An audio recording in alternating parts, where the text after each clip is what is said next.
Georg Hegel was a German philosopher who came up with a basic system for achieving the goals of the Illuminati called the Hegelian Dialectic.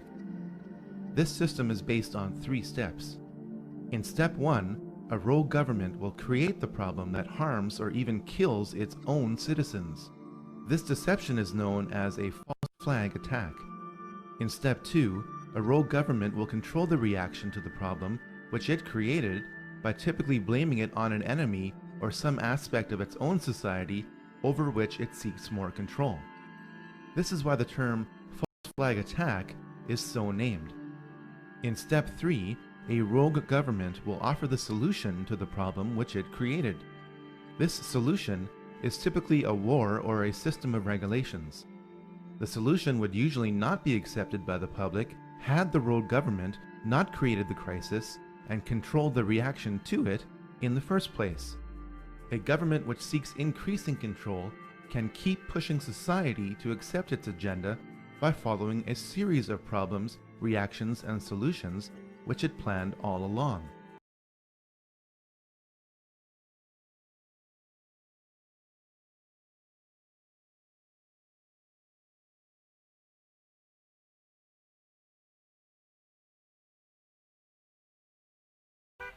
Among the loudest voices is the self-described Freedom Convoy that's heading to Ottawa. Its supporters blame the government, call public health restrictions unlawful, and claim the vaccine mandate for cross-border truckers has reduced the supply of goods.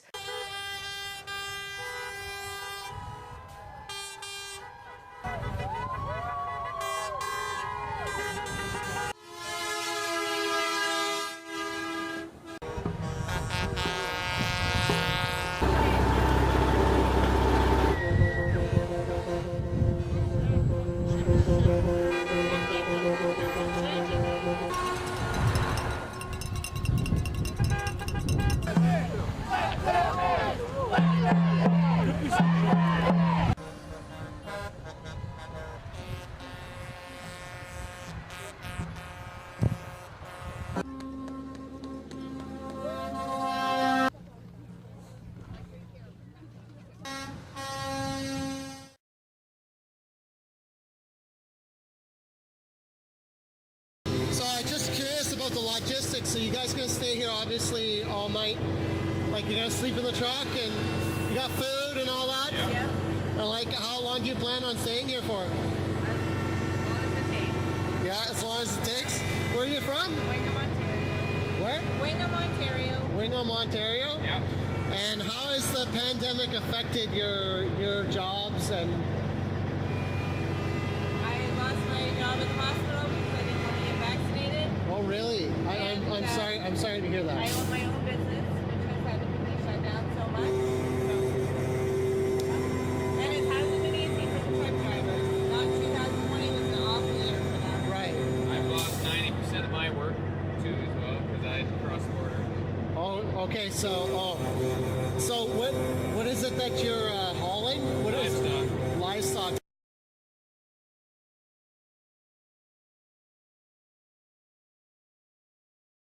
Okay, well, I got to touch on a point that I saw you talk about, that technology ultimately will make capitalism redundant, or maybe not redundant, but impossible to support. Yeah, they're incompatible. Yeah. What happens then? You go about, you develop these machines, but you don't need me any longer. UBI, Universal Basic Income.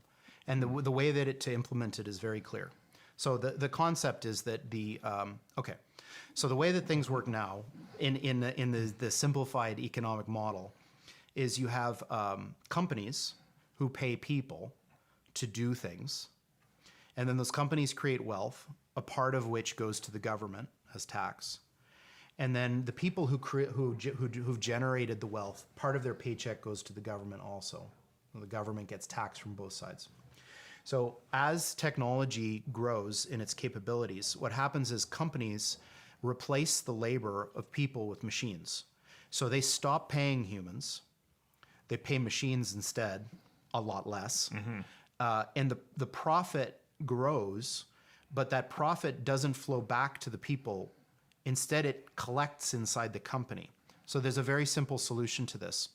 because those people are no longer getting money from the corporations, and the corporations are making more and more, the corporations need to pay more tax. That tax goes to the government that now pays the people.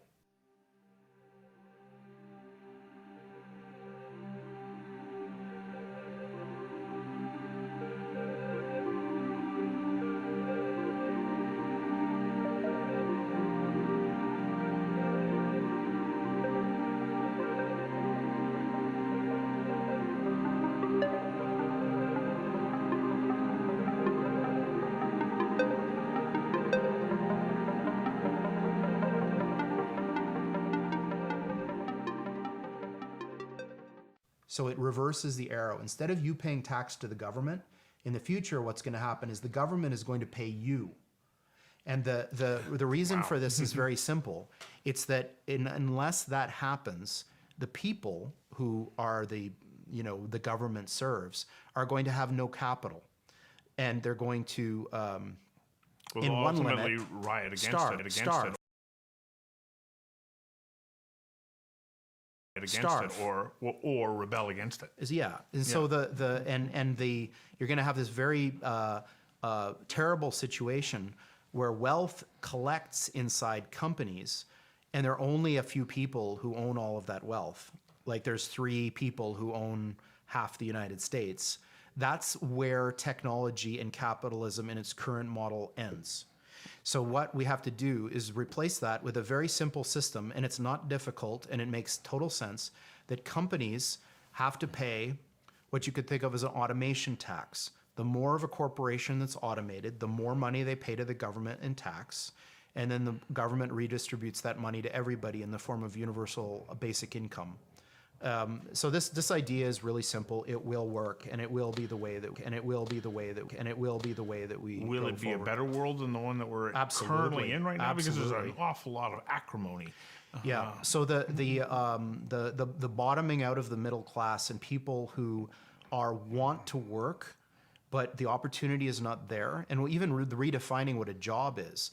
Like if you think about what people count as jobs now, those shouldn't be counted. A job for an adult is a wage that allows you to support yourself and your family.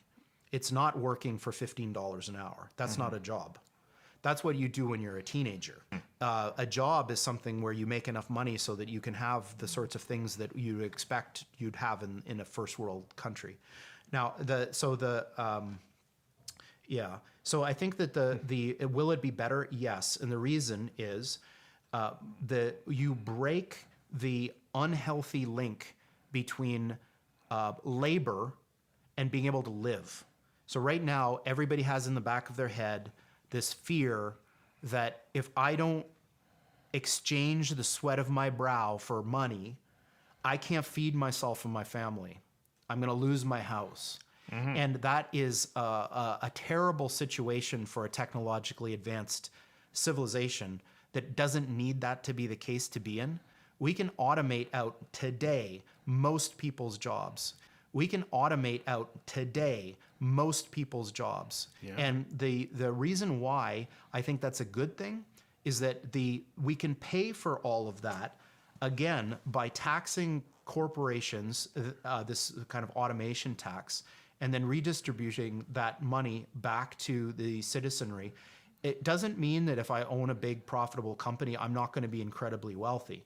If I have, let's say I'm worth $100 billion because I own company X, I can give away half of that to the government, and I won't notice a difference because I can only wear one suit at a time, and the difference between 50 billion and 100 billion is not material to me. I don't care who you are.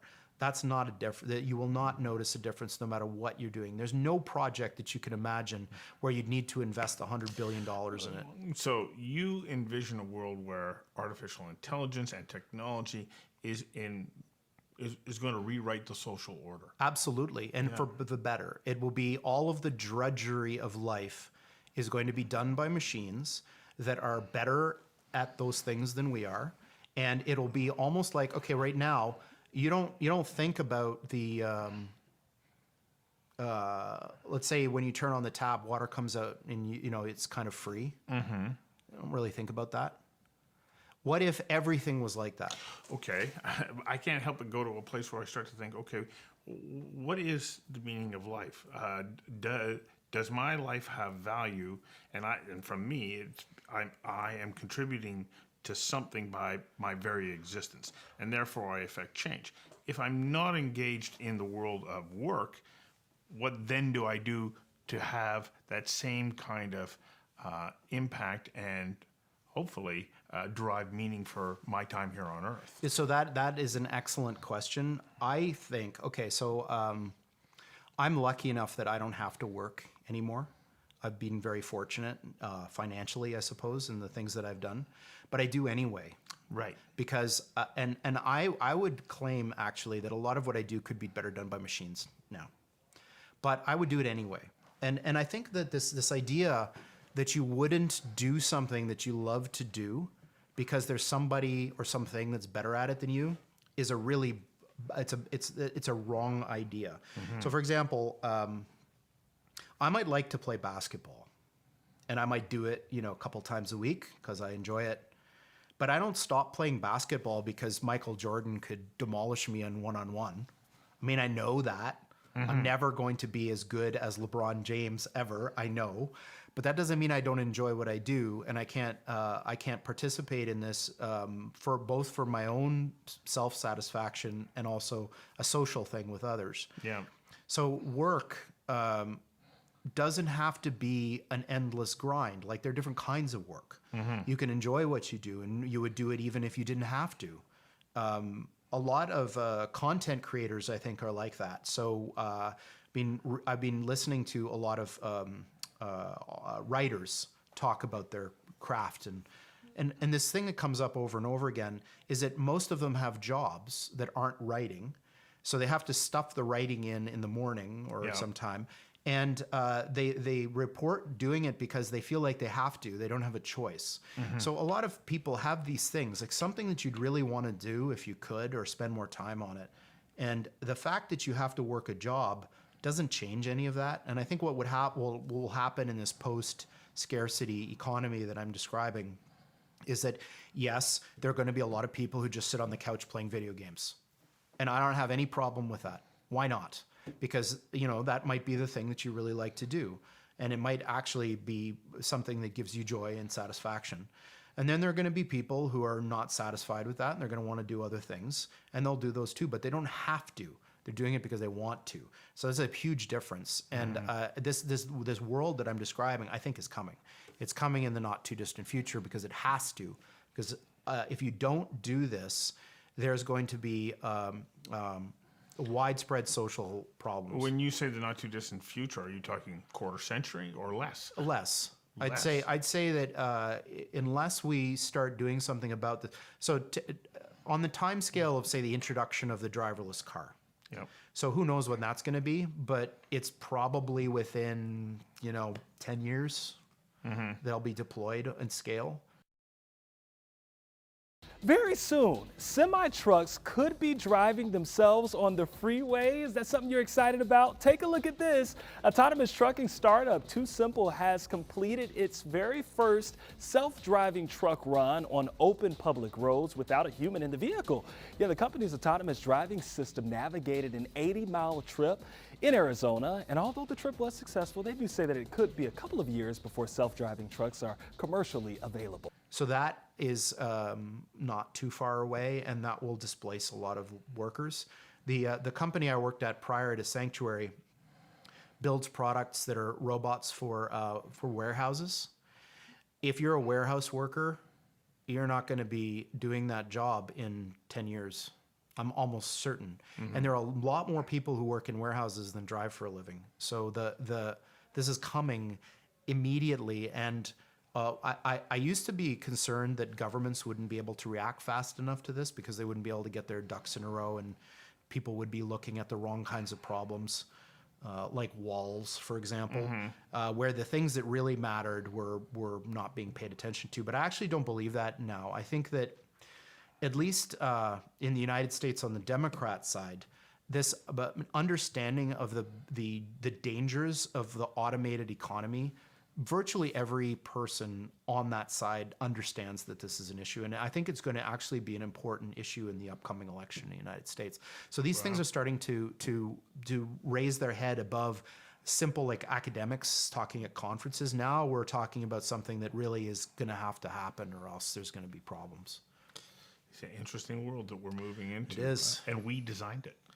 Yeah, well, I mean, I don't believe in free will, so I'm not sure we had anything to do with it. But